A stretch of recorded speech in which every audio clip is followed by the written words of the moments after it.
When the dead rise, will you survive or wither like grapes upon the vine? Look no further than here at the Nexus Librum for your guide to everything you need to know about the ravenous undead.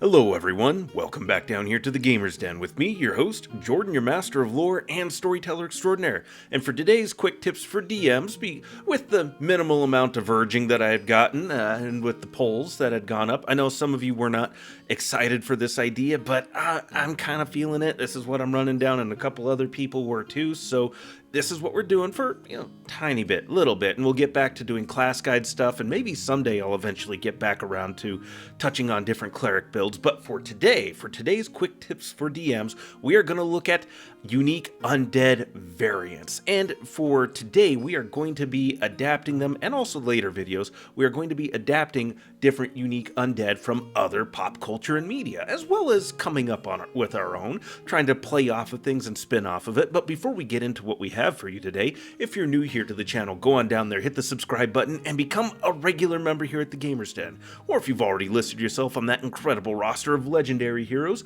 then go on down to hit the like button and share the video far and wide. Now, let's talk about it. And how are we going to start this off? Well, start this off, we have most games have some variation of zombie, skeleton, things like that. And, they have other unique variations that play off of them. Zombies that are a little bit faster, a bit more empowered by dark magics, and so they're more robust. Skeletons might have intelligence to them. Then, of course, you get to more mystical kinds of undead, like vampires, mummies, etc., etc. Oh, ghouls. Ghouls are a favorite of mine with an aura of stench, malicious intelligence to them, and a need to feed, and also their feedings creating more ghouls. Absolutely all kinds of fun. But we are going to be taking more of a focus on your kind of plague-created zombies. So not undead in the traditional sense. There still is a body that's being puppeted and moved by some kind of infection. Resident Evil likes to use viruses, and also they introduce parasites, and we're going to be focusing more on the parasitic plague kind of zombies. So we are going to adapt the Feral from State of Decay 1 and 2, and hopefully eventually State of Decay 3. Really enjoyed those games.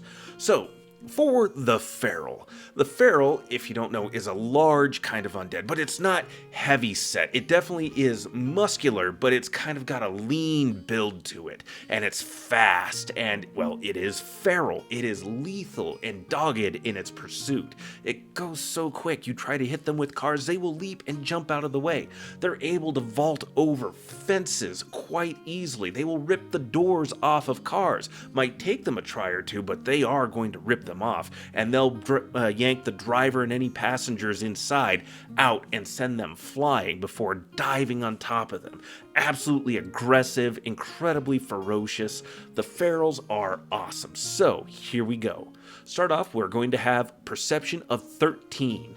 Blindsight out to 60 feet because Ferals are blind. They're dependent on other senses to detect their prey. Blindsight works pretty perfectly for this because they respond innately and perfectly to their opponents around them. They can hear those movements, those changes, to get a really nigh on accurate, as if they could see, idea of where their opponent is.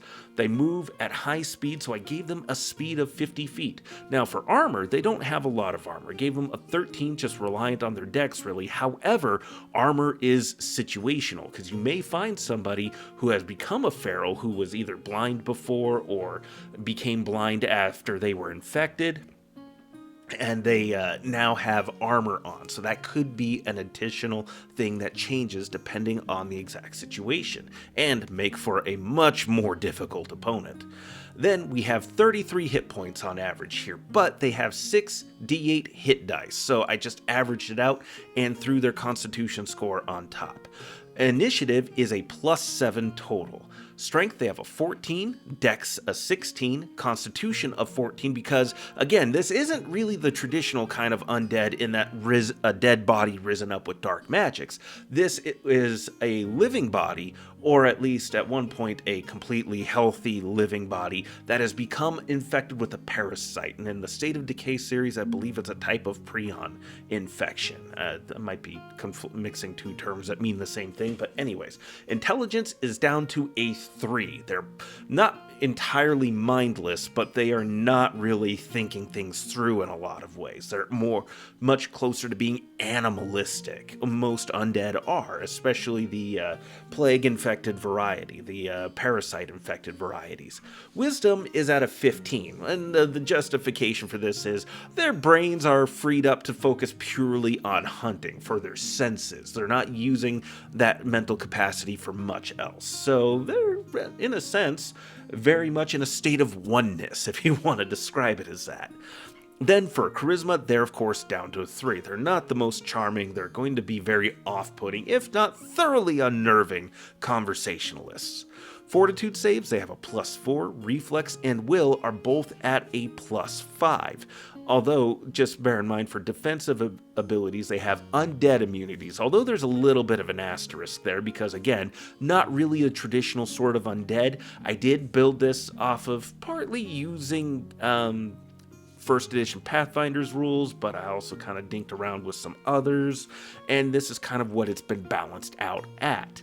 I also gave them evasion to represent the fact that in-game, they are pretty good at getting out of the way of area of effect attacks. I mean, hitting them with the car, you can mow down multiple zombies with the car, but the ferals, it's incredibly difficult. They're pretty good at dodging out of the way, so I figured giving them letting them use their reflexes to dodge those kinds of effects and using evasion, probably a worthwhile enough thing. Now for melee, they have claw attacks, +7, 1d4, +2, and they crit on a 20 for double damage, and of course they'll have 2 claw attacks.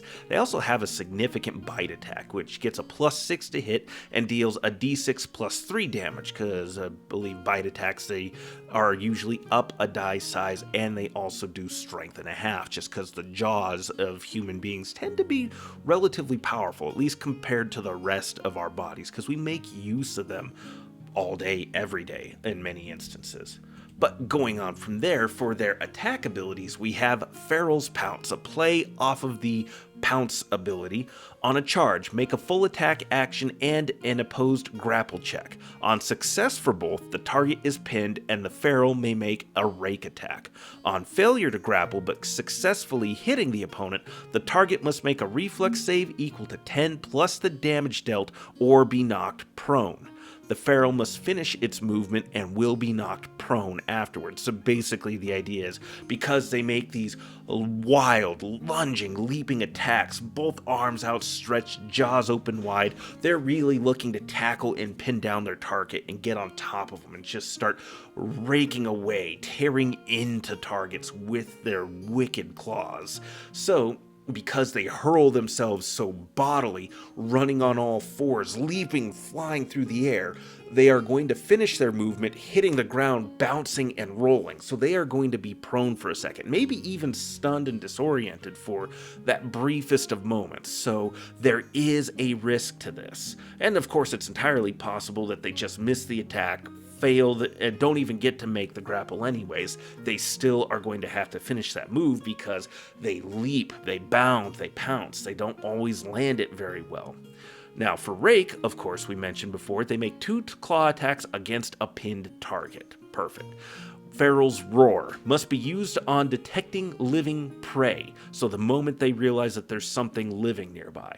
This attracts other infected within a 40-foot radius. Living creatures able to hear the Feral must make a DC 14 will saving throw or be shaken for 1d4 rounds. Targets that successfully save can't be affected by that Feral's Roar again for that encounter. The DC increases by +2 for every Feral that makes its roar. So if you're in an instance where there are multiple undead Ferals nearby, say 3, you're looking at a total additional +4 will save modifier, up for a total of 18, which makes sense. These are more advanced, highly aggressive, and very combative undead. Not a high amount of damage output on individual attacks, but if they pin you and start raking you to pieces, they are going to start shredding you very quickly. So a pack of ferals can be an incredible challenge for a lot of different groups of survivors. For skills, we're only going to focus on the 3 skills relevant to them that they're going to be regularly using. Any skills that Pathfinder, D20 Modern, or D&D that they say undead can have access to if they have a degree of intelligence, we're just going to ignore it because that's not what we're going for here. We're setting those rules and those options aside because they just don't really fit. Climb, they have a +7, Perception is a +13, Acrobatics is a +10, so not bad skills there. This is representing that they have an ability to get over the different obstacles that might be in their way. They have an ability that is focused through their hearing, which leads us to enhanced hearing. Due to their mutation that has developed the delicate sensory organs of the ear, ferals gain a miscellaneous +5 bonus to perception and acrobatics checks, which is where this boost in skills come from, and it's tied to the fact again that their hearing is much more sensitive. It's tied to an actual trait of this undead creature. Now, to help balance that out somewhat, maybe possibly too much depending on the situation, sonic vulnerability. Loud noises such as gunshots, alarms, or breaking windows will attract a feral not engaged with prey. Overwhelming sounds such as from a flashbang, thunderclaps if you're opting to use this in a fantasy setting, or if you're somehow generating noise on that kind of a decibel level, then you can end up stunning them for 1d4 +1 rounds. So that is a significant vulnerability that the ferals can end up having, and can be something that your players can exploit if they're paying attention and learning about them. Now, as far as feats go, they have the alertness feat, weapon finesse for claws, allowing them to use their dexterity score rather than strength, and then of course improved initiative to help their initiative go faster. I just opted to use those feats for them. Anything that they might have had previously in their life, I would argue they're not going to have access to a lot of those skills, but this just again is just leaning into the fact that this parasitic infection is making changes to their body over time. They're getting more focused on their claws. They run on all fours. Their hearing has been developed to allow them to detect prey because their eyes are no longer present. Their eyes are gone. So they can't use their eyes like other undead do, like other infected individuals would. So they have other means of locating them and an incredible ability to run them down and pin them in place. And also, because they're making noise, we have an in-game rule for explaining how they attract other undead around, if there are other infected present. And of course, this is not the only kind of infected creature you can throw at your players for your post-apocalyptic games. There's so many more, and really I encourage you to kind of come up with others, but this is an example of how you can take something that you've seen in other media and then adapt it over to your own game. It did take me a little bit of time, because I'm going through the books and the rules, looking and mixing and matching things a little bit to try to come up with something that is satisfying, that still overall fits within the rules and framework that I'm going for, which in this case is D20 Modern, which I'd already spent a lot of time kind of doing my own homebrew adjustments and adaptations for. But, that's a whole nother thing. And really, I would encourage you to just come up with your own, use your own, and use other examples too. There's plenty of other undead that I'm going to adapt and make videos about here, other infected, just to kind of give a few more examples, not spend a huge amount of time on this, but this still can be a great way to start playing around with that. Go, I wonder how that could be statted out. I wonder if I could make that work in this game, in this setting, whatever your idea might be. And you can still play further if you want to adapt something that you've seen before in another game, another setting, another story, you can still play off of it. And like, for example, the Feral in State of Decay does have a variant that comes out later in State of Decay 2, specifically the Heartland DLC. It's the Plague Feral, the Blood Plague infected Ferals. The Blood Plague infected zombies overall are pretty terrifying, but because the Feral no longer has eyes, the parasitic infection starts making their body grow an extra layer of bony growth over their skulls, over their eye sockets. So a headshot is not immediately lethal for them, especially from lower caliber rounds. If you're using something high caliber, yeah, it's probably just gonna blitz right through it. But, for most of your rifle calibers, pistol calibers, it's going to take a shot, maybe two, to get through that bony plate armor before you can actually start impacting the Feral's skull and destroying the brain trapped within it. So that can be an additional armor bonus that's present, or a layer of hardness that has to be cracked. But after the rule could be ignores the first critical hit, provides an armor bonus, ignores the first critical hit, but after it ignores that critical hit, the armor bonus is gone, that extra layer of protection is gone, and now it is fully and completely vulnerable. But in addition to that, because it's infected with this more advanced strain, this more lethal strain of this infection, it can now infect the players, the survivors, with something even more lethal and deadly that's going to require more specialized knowledge and equipment to deal with, to cure, to mitigate. And so that can be a whole nother series of adventures in and of itself for you and your players. And so again, just play around with these things, mix, match, combine, have fun with it. That's the whole goal of all of this, is just to have fun. Just cite your sources if that's really something that's going to be important. Like if your players ask, where'd you get that idea? Well, I played State of Decay recently. I played Dead Island 2. I played any number of different zombie games like Project Zomboid. That could be a fun one. But anyways, I'm belaboring the point at this time, so we're gonna wrap things up here. Go on down to the comments below. Did you like today's video? Did you dislike it? Hit the like or dislike buttons. Let me know your thoughts down below. Do you have any other unique zombie ideas, or anything that you'd like to request that I try to adapt over next? Let me know your thoughts in the comments down below. I'd be happy to read through it. And I should mention that there is a comment that I'm coming back to, or at least it's a comment that was in question about a rule that wasn't quite so readily apparent and had some twists and turns to it. This individual, I'm trying to come back to it. You've already answered it. I saw the comment. I just haven't had a chance to hop back on into that yet. Everything else has been quick things that I've been able to get to, anyways.